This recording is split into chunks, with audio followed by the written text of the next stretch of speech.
Hello everyone, Shri IAS academy में आपका स्वागत है। जैसा कि आप जानते हैं कि श्री आईएएस एकेडमी ने लेट्स क्रैक प्रीलिम 3.0 सीरीज की शुरुआत की है, जिसके अंतर्गत हमने जीएस के प्रोमो वीडियो को लॉन्च कर दिया था।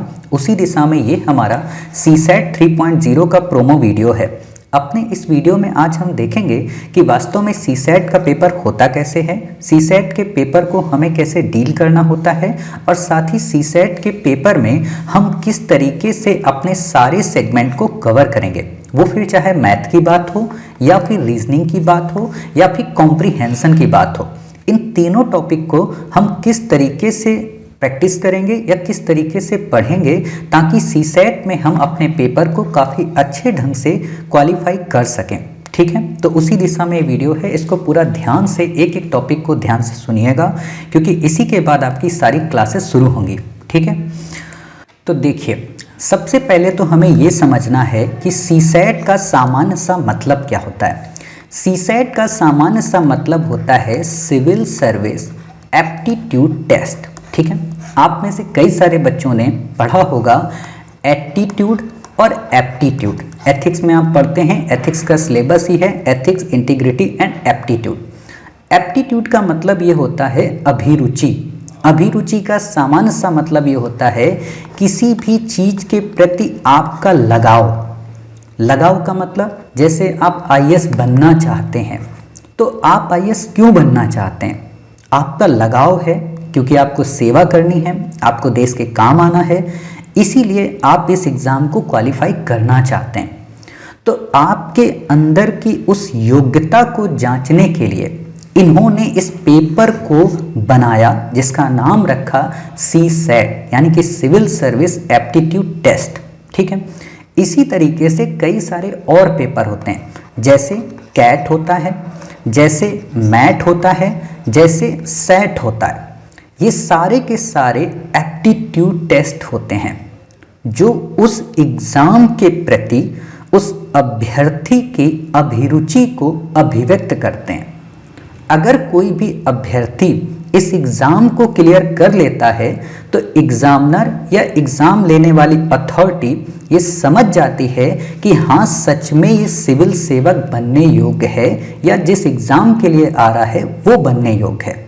ठीक है, प्रश्न उठता है कि आखिरकार सीसैट इतना टफ क्यों है, या सीसैट से संबंधित समस्याएं कौन सी हैं जो एक सिविल सर्वेंट को फेस करनी पड़ती हैं। पहली समस्या जो है वो है इसका डर, क्योंकि आप हमेशा देखेंगे कि हिंदी मीडियम हो या फिर इंग्लिश मीडियम हो, यूपीएससी का जब प्रीलिम का एग्ज़ाम होगा तो जीएस 1 में तो आपकी रैंकिंग अच्छी होगी, बट आपका जो जीएस 2 होगा यानी कि सीसैट का जो पेपर होगा उसमें आपकी रैंकिंग कहीं ना कहीं डिक्लाइन कर जाती है, या कहीं ना कहीं आपको फेल का अनुभव होता है।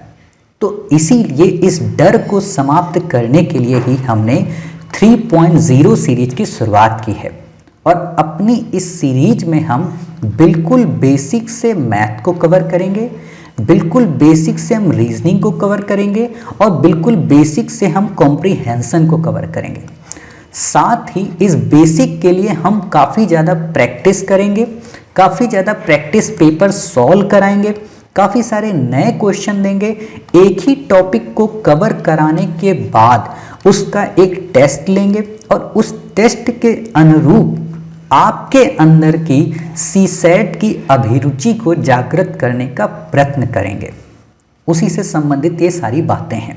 ठीक है, तो इसमें ज़्यादा बताने की ज़रूरत नहीं है, क्योंकि आप में से अधिकांश बच्चों को पता ही होगा कि ये एक क्वालिफाइंग पेपर है। क्वालिफाइंग पेपर का मतलब इसमें 27 आपको क्वेश्चन सही करने होते हैं, लगभग 66.66 के आसपास नंबर्स आपको लाने हैं। ये छोटी छोटी बातें हैं। ठीक है, 1/3 इसमें माइनस मार्किंग होती है। इन चीज़ों पे हमें डिबेट नहीं करना है, ये तो आप जानते ही हैं, इतना बेसिक बातें किसी न किसी वीडियो को देखकर आप समझ गए। हम बस ये बताना चाहते हैं कि हम आपको आगे कैसे कवर कराएंगे। ठीक है, तो हमने जो सोचा है अपना प्लान, वो ये सोचा है कि अभी हम आपको सबसे पहले रीजनिंग की क्लासेस की शुरुआत करेंगे। रीजनिंग में हम सबसे पहले आपको ब्लड एंड रिलेशन के टॉपिक को कवर कराएंगे। लगभग 2 से 3 पार्ट में ब्लड एंड रिलेशन पूरा कवर हो जाएगा। उसके बाद हम आपको डायरेक्शन एंड डिस्टेंस के टॉपिक को कवर करेंगे। उसके बाद हो सकता है हम आपको सीटिंग अरेंजमेंट को कवर करें। उसके बाद हो सकता है हम आपको पजल्स कवर करें, डाइस कवर करें। ऐसे करके हम एक एक टॉपिक कोडिंग डिकोडिंग कवर करें। इन सरल सरल टॉपिक को पहले कवर करा देंगे ताकि आपके अंदर एक इंटरेस्ट जग पाए। क्योंकि होता क्या है कि हर तरीके का स्टूडेंट है जो पहली बार मैथ पढ़ रहा है, पहली बार रीजनिंग पढ़ रहा है, तो उसको ये दिक्कत होती है कि ब्लड एंड रिलेशन का क्या मतलब है, डाइस का क्या मतलब है, सिटिंग अरेंजमेंट का क्या मतलब है, पजल्स का क्या मतलब है। बट जब आप करेंगे उसके बाद हम आपको काफ़ी सारे हर एक टॉपिक के, मान लो जैसे ब्लड एंड रिलेशन कवर हो गया, उसके अगले दिन हम आपको लगभग 50+ क्वेश्चन देंगे करने को। आप वो करें, जो क्वेश्चन नहीं आएगा उसको हम आपको सॉल्व कराएंगे, ठीक है। तो इससे आपके अंदर एक प्रैक्टिस हो जाएगी। रीजनिंग की सारी क्लासेस में भी आपकी 5 से 10 जनवरी तक खत्म हो जाएंगी, अर्थात कल से आपकी क्लासेस शुरू होंगी, यानी कि 21 तारीख से। तो आपकी लगभग ये मान कर चलिए 5 से 10 जनवरी तक खत्म हो जाएंगी। साथ ही आपकी 1 जनवरी से मैथ की क्लासेस शुरू हो जाएंगी इसी के साथ साथ, और मैथ की क्लासेस भी आपकी 20 जनवरी तक कवर हो जाएंगी। अर्थात रीजनिंग और मैथ हमने ये सोचा है कि 20 जनवरी तक आपका कवर हो जाए। इसके बाद जो ये 50-50 क्वेश्चन हम दे रहे हैं तो देंगे ही, फिर हम और एक नई बुक को पकड़ेंगे। अर्थात लगभग हम 4 बुक के माध्यम से आपको हर एक टॉपिक के 200+ क्वेश्चन सॉल्व कराएंगे, हर एक टाइप के, ताकि जब आप एग्ज़ाम हॉल में जाएं तो आप उसको काफ़ी अच्छे से सॉल्व कर सकें। और जब आप ये क्वेश्चन यहाँ पे कर लेंगे तो जितनी भी टेस्ट सीरीज या कहें जितने भी मॉक टेस्ट होते हैं, चाहे वो बैक ईयर के हों या फिर अदर इंस्टीट्यूट्स के हों, उन मॉक टेस्ट में रीजनिंग के जो क्वेश्चन होंगे, क्योंकि उस समय तक हमारी रीजनिंग पूरी कवर हो चुकी होगी, तो हम 1 फरवरी से उन सारे मॉक टेस्ट के सॉल्व करने की भी कोशिश करेंगे।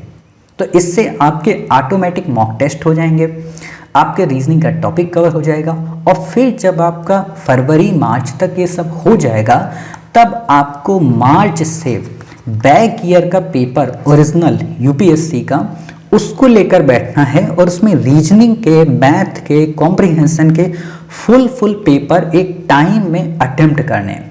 अर्थात आपके जो 80 क्वेश्चन होते हैं उन 80 क्वेश्चन को अटेम्प्ट करना है। अब प्रश्न उठता है कि हमारा टारगेट क्या होगा सीसैट को लेकर। तो मैंने जो टारगेट रखा है वो है 60+ का, यानी कि 80 क्वेश्चन होंगे बट हमें 20 को स्किप करना है, हमें 60+ क्वेश्चन ही रखना है। 60+ कैसे? 60+ जो मैंने सोचा है वो ये सोचा है कि जैसे 25 आपके रीजनिंग में क्वेश्चन आते हैं और लगभग 25 आपके मैथ में आते हैं और लगभग 30 क्वेश्चन आपके कॉम्प्रिहेंशन में आते हैं। तो कॉम्प्रिहेंशन तो आपको 30 करने ही करने हैं। इन दोनों में से आप चाहें तो 15 ले लें, या फिर आप चाहें तो 20 और 10 ले लें, ठीक है। इन दोनों को मिला के आपको यहाँ पे 60 करने हैं।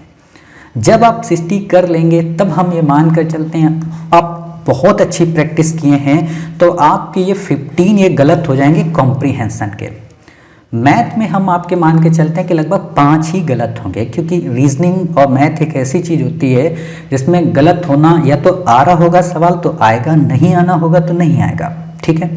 तो यहाँ हम 5 मान के चलते हैं, लगभग 20 आपके गलत हो जाएंगे। तो 40 में 20 चले गए, तो सॉरी 60 में आपके 20 चले गए, 40 बचे, 7 आपके और चले गए, लगभग आप 33 पे बच जाएंगे।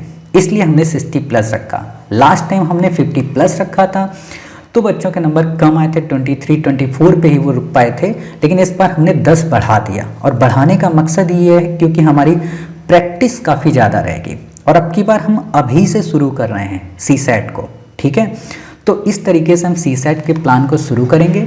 मैथ में जो हम पढ़ेंगे बेसिक से शुरू करेंगे, बिल्कुल नंबर सिस्टम से लेके आपके जितने भी टॉपिक हैं, एवरेज का हो, पजल्स का, सॉरी पजल्स तो वहाँ पे हमने ले लिया, एवरेज का हो या फिर आपका डीआई हो, ठीक है, या फिर आपके वर्क के हों, ट्रेन के सवाल हों, हौज के हों, नल के हों, नाव के हों, कोई भी हो, ठीक है। उन सारे टॉपिक को हम क्रम वाइज कवर करेंगे। उसकी लिस्ट आपको मिल जाएगी जब मैथ की क्लासेस शुरू होंगी, फर्स्ट क्लास में ही, कि क्या क्या हम कवर करेंगे, क्योंकि एक प्रोमो वीडियो है अभी, ठीक। और फिर हम आपकी 20 जनवरी के बाद से कॉम्प्रीहेंशन की क्लास शुरू करेंगे। कॉम्प्रीहेंशन जब शुरू करेंगे तो उसको पहले हम आपको क्लास दे देंगे। क्लास आपको सुनना है, समझना है। सुनने और समझने के बाद आपको क्या करना है कि प्रैक्टिस पेपर जो हम आपको प्रैक्टिस देंगे उन प्रैक्टिस को कवर करना है। उन्हें नहीं करना है, जो वहाँ हमने आपको दे दिया है वो नहीं करना है, उसके अलावा आपको करना है। ठीक है, तो इससे आपकी सारी चीज़ें हो जाएंगी। अब कुछ बच्चों के दिमाग में आ रहा होगा कि कोई बुक्स बता दीजिए, कोई नोट्स बता दीजिए। तो क्या करोगे कोई बुक्स लेके, क्योंकि मैथ की कोई बुक्स होती नहीं है, रीजनिंग की कोई बुक्स होती नहीं है, और ऑलरेडी हम जब आपको क्वेश्चन देंगे ही सारे के सारे, ठीक है, तो आपको बुक्स लेने की ज़रूरत ही नहीं है। हाँ, आप बैक ईयर परचेज कर लो, आपके पास बैक ईयर हो। अगर आपके पास कोई बुक्स पड़ी है रीजनिंग की, कोई भी बुक्स पड़ी हो मैथ की, तो वो रख लो, उससे प्रैक्टिस करते रहना। बट जो हम भेजेंगे एनफ है, तो इसलिए कोई बुक्स लेनी नहीं है आपको, कोई बुक्स पढ़नी नहीं है। MCQ जो होंगे इसके वो आपको टेलीग्राम पे मिलते रहेंगे। जितने भी अलग अलग क्वेश्चन होंगे वो भी आपको टेलीग्राम पे मिलेंगे, और भी जितनी चीज़ें होंगी वो आपको सब टेलीग्राम पे मिलती जाएंगी, चाहे वो कॉम्प्रीहेंशन ही क्यों ना हो। ठीक है, और आपको कोई PDF निकलवानी नहीं है। सबसे बड़ी बात, कोई PDF आपको निकलवानी नहीं है, आपको खुद का नोट्स बनाना है। आपके पास 3 कॉपियाँ होनी चाहिए। 3 कॉपियाँ A4 की ले लो या रद्दी वाली ले लेना। रद्दी वाली ले लेना जो लाइन वाली हो, रफ पेपर वाली हो, क्योंकि मैथ आपको प्रैक्टिस करनी है। ठीक है, वो 3 कॉपियाँ बनाना, एक मैथ की बना लेना, एक रीजनिंग की बना लेना, एक कॉम्प्रीहेंशन की। ठीक है, कॉम्प्रीहेंशन की इसलिए क्योंकि इसमें कुछ आप रूल्स लिखना, जो रूल्स मैंने वहाँ पे बताए थे, पतली बनाना ये कॉपी। और रूल्स के अलावा इसमें कुछ कीवर्ड जो UPSC हमेशा गलत कराने के लिए आपको देती है कॉम्प्रीहेंशन में, उन कीवर्ड्स को आप लिखना। ठीक है, मैथ की और रीजनिंग की कॉपी बनाकर इसलिए रखना क्योंकि आपको उसमें सारे टाइप्स मिल जाएंगे। ठीक है, तो आप जब भी प्रैक्टिस करेंगे तो एक बार उसको देख लेंगे कि अच्छा इसमें ये फॉर्मूले लगते हैं, अच्छा इसमें ये रूल एप्लीकेबल होते हैं, तो ये रूल एप्लीकेबल होते हैं, ये फॉर्मूले लगते हैं, और फिर आप प्रैक्टिस करोगे तो आपकी प्रैक्टिस काफ़ी अच्छी हो जाएगी। और दूसरा, रिवीजन करने में फ़ायदा होगा, बार बार आपको वीडियो देखना नहीं पड़ेगा।